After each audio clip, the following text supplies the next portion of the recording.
Joining us in this conversation will be a football commentator from Nigeria, Abdul Quadri Adedapo.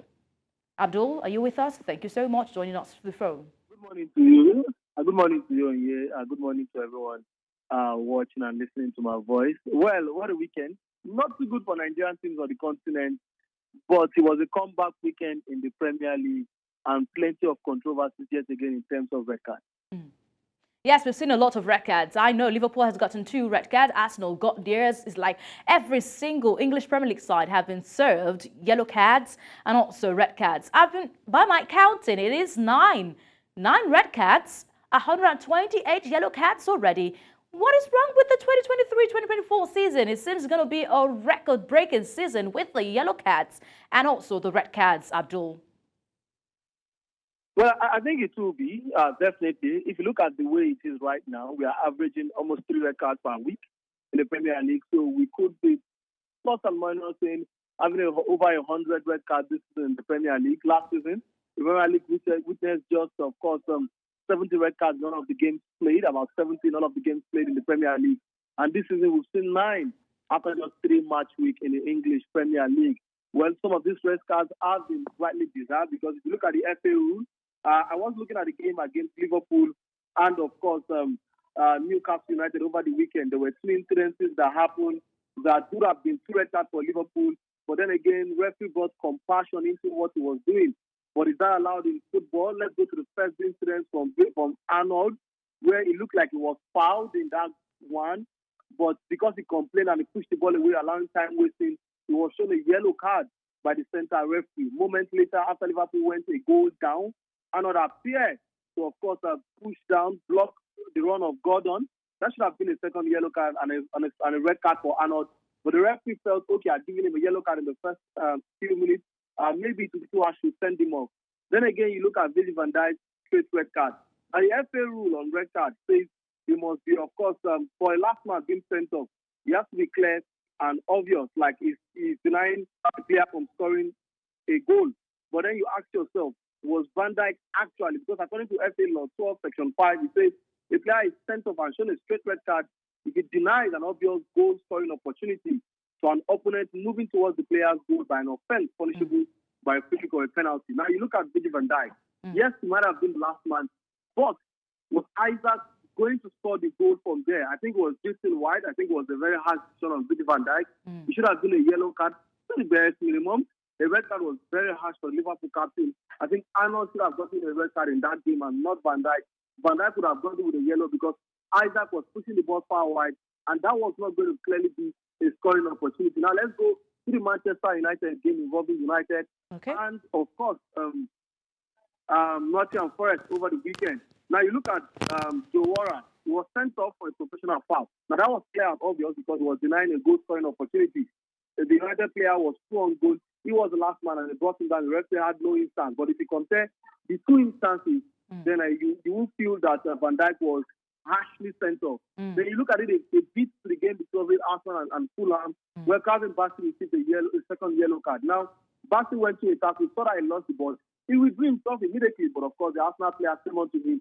Come on, he's human. You cannot disappear from the space. I think the yellow card, second yellow card for Bassey too, was clearly harsh. He could have gone with a warning. Because the moment he missed the ball, he withdrew himself, not wanting to go in for the tackle. But at that point, the Arsenal player struggled into him. He had no choice than to stop the dance, of course, to let his body stay. Okay, Abdul. And he fell on the floor. And the referee was quick to dish out with another yellow card. I think there's an inconsistency with the rule, but I think the referees need to do better. Okay, the referee needs to do better, and we are awaiting Liverpool's reaction to Virgil van Dijk's red card. They appealed to that of McAllister. Maybe they will again appeal to that of Virgil van Dijk. But Abdul, how can we be having a lot of red cards? Is the game getting soft, or the English FA, maybe they're making the game soft right now? Well, I think it's the English FA's rule to protect their referees more from abuses and, of course, from unnecessary calls from players to challenge referees' decision on the field of play. And that's why we are seeing more cards. Now, for example, a player is sent off, if the player is given a yellow card, if he tells the referee, if he insinuates to the referee to book an opponent, now a referee shows him a yellow card. Now a player is shown a yellow card if he has a dissent on the referee, he's also shown a yellow card. Now, if you picked up that yellow card, it means that whatever tackle you do next, it could be a second yellow card and a straight red card. And that's why the number of red cards will continue to increase in the Premier League. Now, player A goes into the field of play and picks up the yellow card as early as the 6th minute for what? Rolling the ball away or probably pushing the ball away from the opponent, not wanting to take a throw, delaying time. Now, last season, you won't see him get a yellow card. The referee will warn him. But this season, he will get a yellow card. And when that player now goes into an actual foul, it's a second yellow card and it's a straight sending off. Now, the referee can now be compassionate enough, which I don't think is also right. Okay. Say, maybe the first yellow card I gave him was harsh. Let me overlook this. But the second one is clearly a foul. Okay. If he books him for it, player A can be lucky, player B might not be lucky. If he books him for it, we will definitely see another one. Players have been lucky. We've seen players who have escaped second yellow cards in the Premier League. We've seen players who have not been that lucky. Again, it depends on the referee. I think the referee should review it. Now, talking about reviewing it, Abdul, most of the calls were made even without consulting the video assistant referee, Abdul. Exactly. That's really what's baffling me right now, that they do not consult the video assistant referee and they issue the cards.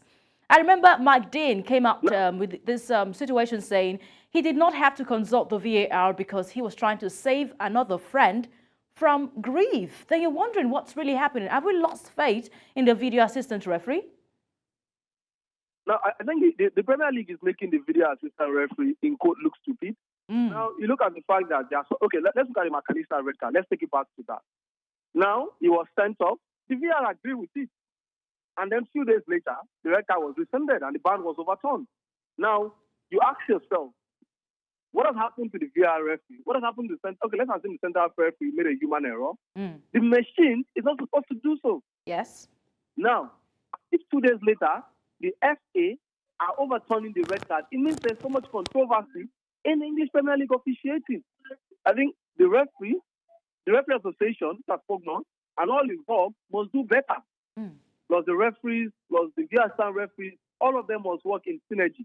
Because I cannot make a decision. Maybe as a referee, I've tried to be spontaneous. I might be wrong. But if VAR is supposed to call me to order and say, you know what, you might have made this very harsh, it should be a yellow card. Okay. Now, if the referee issues a red card, the VAR sees no problem in it. And that's why I have an issue with the rules. The VAR concurs or agrees with the referee and says, you know what, the sending of this player has to go. And then you look at it after the game on the second review and find out that it was quite harsh. Then what exactly is the work of the VAR? It's questionable.